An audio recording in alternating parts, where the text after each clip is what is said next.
A mother and father have the greatest virtue towards their child. They are likened to being the Brahma god of their child. A true Brahma must possess metta, loving-kindness, karuna, compassion, mudita, altruistic joy, and upekkha, equanimity. Parents are indeed the Brahma god of their child, loving their child like the Brahma gods extending their loving-kindness.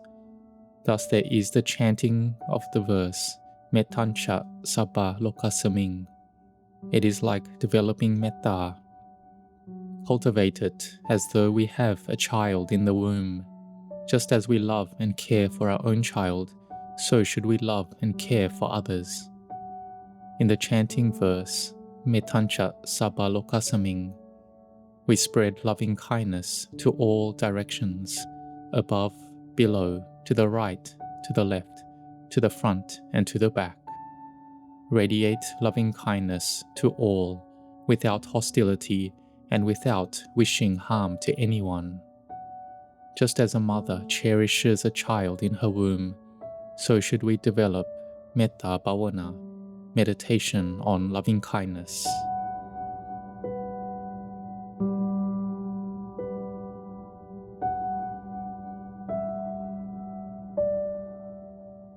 When a mother carries a child in her womb, there is great closeness and intimacy.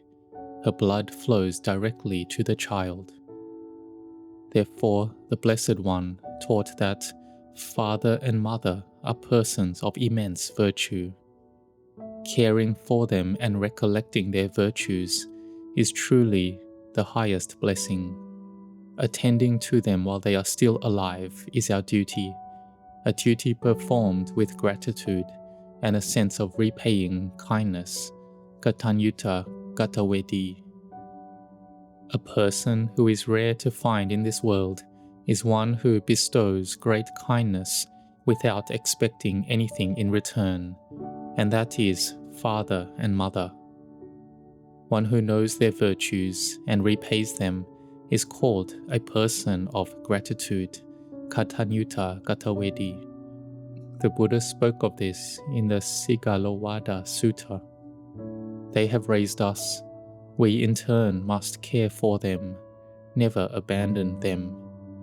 Parents can raise many children, enduring hardships and patiently bearing all things, yet many children end up shirking their responsibility. When parents become old and aged, if they have no wealth to their name, they may be passed on to another child to be cared for. Living with us, the parents may be seen as a burden. We may only notice the loss, the expenses, and then argue why others aren't taking their turn to care for them, why we have to care for them alone. The human mind is like this. When it lacks virtue, it can fall below the level of a human. If parents had millions or many millions of wealth, then the children may feel inclined to visit the mother often. They will sometimes bring their children, sometimes bring the grandchildren, coming frequently with gifts, expressing their great longing for their mother and father. This is something we must be careful about. We must guard and watch over our hearts, to have a wholesome mind that does not seek external gain. Katanyuta katawedi, gratitude and repaying of kindness is an exalted and rare virtue. Why is it rare? Because the human mind is such that true gratitude towards benefactors is hard to find. But if we determine to do good, whatever tasks our parents have, we should carry them out in return. Maintain the family lineage. Conduct ourselves as befits true heirs. And one day when they pass away, we perform merit-making for them, perhaps once a year on their anniversary. Those with wisdom may choose to do this every 6 months, or every 3 months, or on the anniversaries of their birth and death, dedicating merits to them. Recollect their virtues each month, or upon waking each day recollect their virtues, remembering that this body of flesh and blood of ours is actually theirs. It's not ours at all. Without our parents, this body could not have arisen. Mind consciousness could not have taken birth without the elements of father and mother. Depending on them, we take their elements to do good deeds. And speaking of ultimate truth, as long as there is still the sense of self, there is still father and mother accordingly. If we see that there is no self, and we should listen carefully here, when there is no self, then will there still be father and mother? There will not, because all phenomena are anicca, dukkha, anatta, impermanent, unsatisfactory, and not self. But one who truly sees that there is no self will feel even greater and immeasurable appreciation for the virtue of father and mother many times over. This is because they depended on their parents' physical elements that they could come to learn and to understand the Dhamma. Why is this? Because of a deep appreciation for the virtues of the Buddha, the Dhamma, and the Sangha, and a deep appreciation in the virtues of one's father and mother who raised us, then we must in turn care for and support them as best we can. So let us learn that a mother possesses high and noble qualities. In some families, the father may have a large and prosperous business and wish for his son to inherit and continue the business. But the mother may have strong faith in the Buddha Sasana, the dispensation, and encourage her son to take up the going forth, to be ordained as a monk, and giving her consent for him to do so. If the son remains ordained for life, she rejoices, feeling gladness and delight, offering her son to the Buddha, the Dhamma, and the Sangha. And such examples exist. Some venerable great teachers, before they ordained, they had graduated from overseas, and their mother had wished for them to ordain for at least one vasa, rains retreat, to honor them. They became inspired in the practice, and after the rains retreat, their mothers told them to remain ordained for life, to not disrobe. Consider this: a young man in the prime of his youth, having completed his studies with the intention of working and establishing a family, but because of his profound love for his mother, he chose otherwise. This shows that his mind was no longer ordinary, no longer merely human.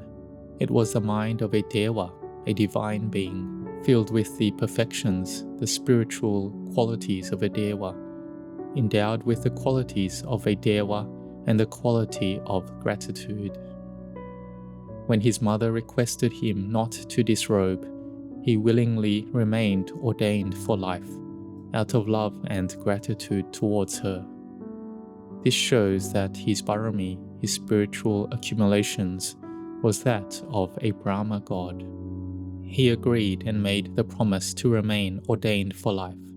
He later had the opportunity to become the foremost disciple of a most venerable Arahant in the heart of the capital of Bangkok, namely Chaukun Norarat Ratchamanit. And Venerable Ajahn Chah once shared with us, "We go wandering on Tudong to various places, but Chaukun Norarat stayed right in the heart of Bangkok at Wat Marp Jan Monastery, and he was still an Arahant without going anywhere." This shows that Arahantship lies in the practice itself. The Dhutanga ascetic practices are but skillful means for refining oneself so as to realize samadhi, concentration, and panya, wisdom. Luang Por Ampan, the one I mentioned, who remained in the robes, attained arahantship as well. So this is the virtue of a mother, truly the great virtue of a mother.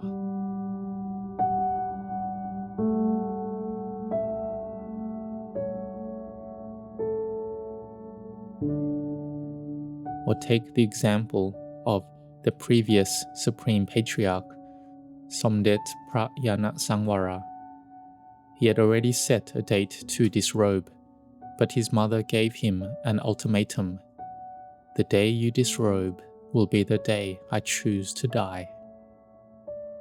Because while her son was ordained, she experienced immeasurable happiness, as though she were a full-on Dewa, and could not bear the thought of falling from that Dewa realm.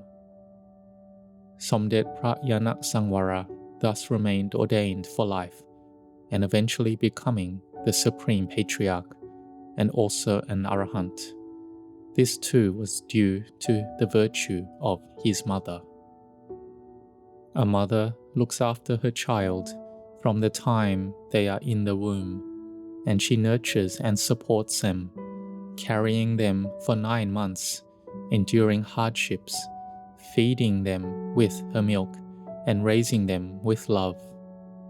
Whatever little there was to eat, whatever food was about to pass her lips, she would first think of her child, ensuring the child ate first, was full first.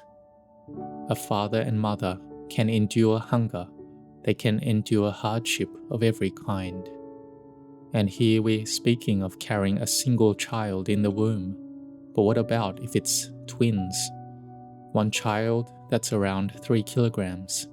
If it's twins, then around 6 kilograms. Carrying that weight in one's womb is no easy matter.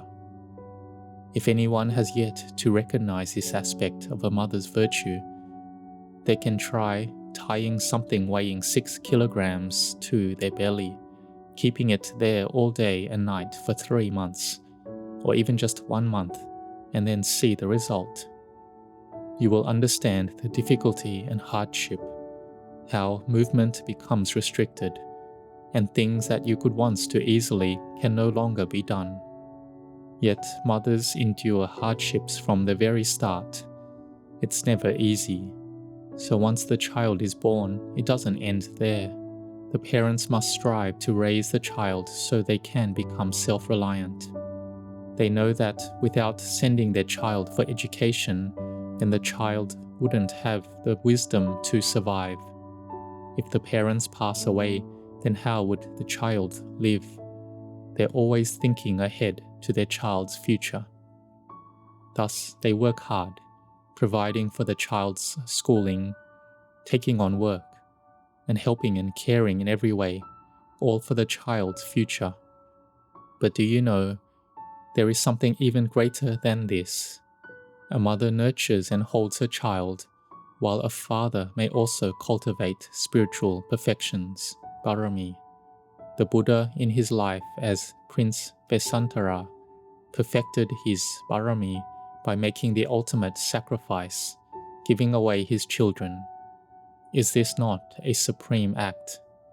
Without this perfection, the Barami required to become a Buddha would not have been complete.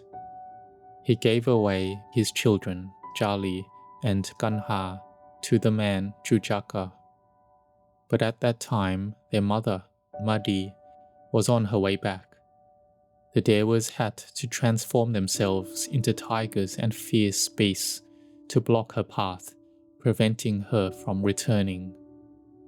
For if she had returned, there would have been no way she could have allowed her children to be given away. Such was her great love for them. When she learned that Prince Vesantara had given away their children, she wept until she fainted, again and again, overwhelmed by her immense love for them.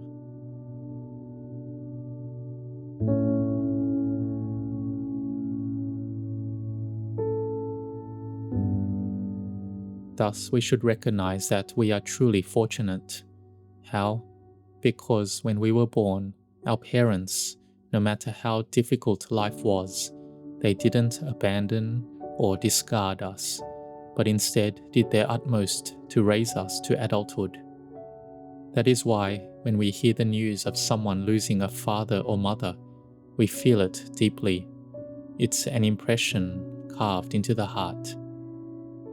Recently, there was the news of a young girl who, while on her way to school, somehow got lost and ended up living as a wandering child. But there was someone who took her in and cared for her. That was still her good fortune. Yet after being away for 30 years, she still longed for her home, longed for her parents. And one day, at last, she was reunited with her old home and her aging mother. She was overjoyed and wanted to live with her, leaving behind her high position as a CEO. Why? Because there was something missing. The deep warmth she had received from her mother since childhood, a warmth that had long been absent. When she returned, she felt such happiness, able to live on even without the wealth and abundance of a big city or the capital. Can we see that a mother's embrace is full of warmth and protection, shielding her child from all dangers, ensuring no harm would come, from the time the child is in the womb until being raised to adulthood. Thus, the parents, both mother and father, have great blessings upon us. Let us remember our mothers.